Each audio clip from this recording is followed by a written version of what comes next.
السلام عليكم، مرحبا بكم معايا في فيديو جديد ووصفه جديده من وصفات روان. وكنتمنى انكم تكونوا كتشاهدوا هذا الفيديو وانتم بخير وعلى خير وتمام الصحه والعافيه.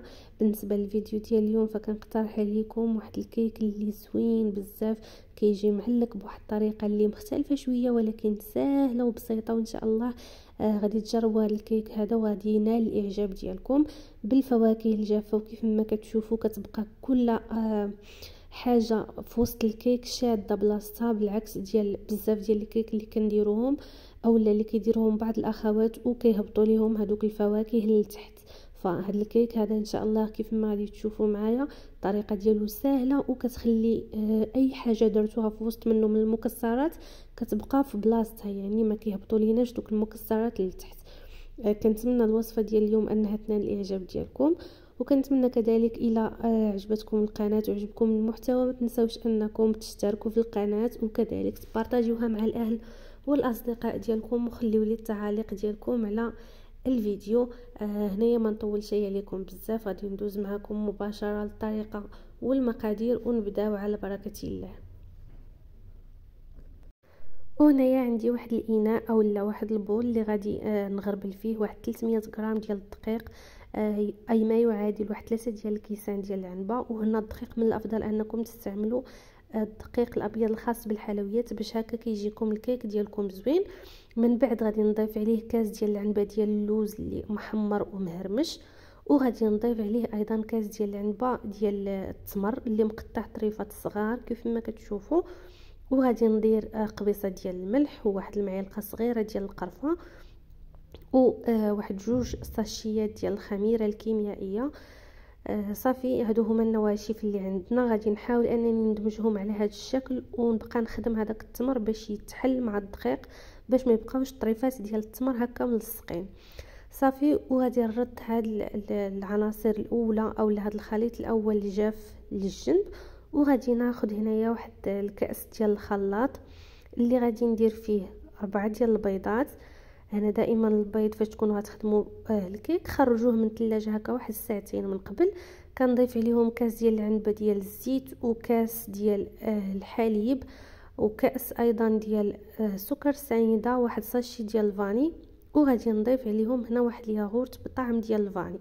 صافي وكندور هذوك المكونات كاملين كنطحنهم مزيان وكنضيفهم على الخليط ديال النواشف الاول. صافي وكنخدم هكا بالفوي على هذا الشكل هذا من الفوق للتحت غير بشويه عليكم، راه دغيا دغيا كيتخلطوا لكم المكونات. وبهذه الطريقه هذه كيف ما كتشوفوا معايا كونوا متاكدين ان الكيك ديالكم كيبقى هذاك التمر واللوز كل طريف شاد بلاصتو، يعني هادوك المكسرات اللي درنا في الكيك نهائيا ما كيهبطوش للتحت. صافي هنا كنجمع الجوانب بواحد السباتيل وكنتاكد ان كلشي تخلط، الخليط ديالكم ما كيجيش ثقيل بزاف وفي نفس الوقت ما كيكونش خفيف بزاف. صافي كناخذ هنايا المول، انا درت هذا المول هذا الطويل، تقدروا ديروا نتوما الدائري اولا ديروا هذاك اللي كيكون عنده تقيبه في الوسط، يعني على حسب الرغبه ديالكم. الا درتوا الدائري غديروا لي القطر ديالو 20 سنتيم. وصافي كنفرغ كيف ما شفتوا الخليط في المول اللي انا فرشته بورق الطهي، تقدروا دهنوه هكا غير بالزبده. وغادي ندخلوا الفران اللي كنكون شعلته من قبل واحد 2 دقائق على درجه حراره ديال 160، اولا الا كنتو طيبوه في الفران ديال البوطه تشعلوا الفران على نار اللي مهيله وتخليوه يسخن واحد شويه وتدخلوا ليه الكيك ديالكم.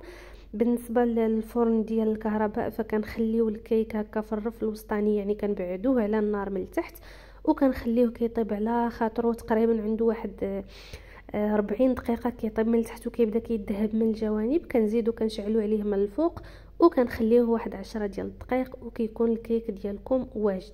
اللي كنأكد عليه هو ان النار تكون مهيله لانه كياخذ الوقت في الطياب، كيخص يطيب على خاطرو باش كيجيكم زوين هكا. من بعد ما كنخرجوه من الفران وهو سخون كنحيدوه من المول وكنديروه على واحد الشبيكه وغندوزو نوجدوا الكريمه اللي كنحتاج فيها.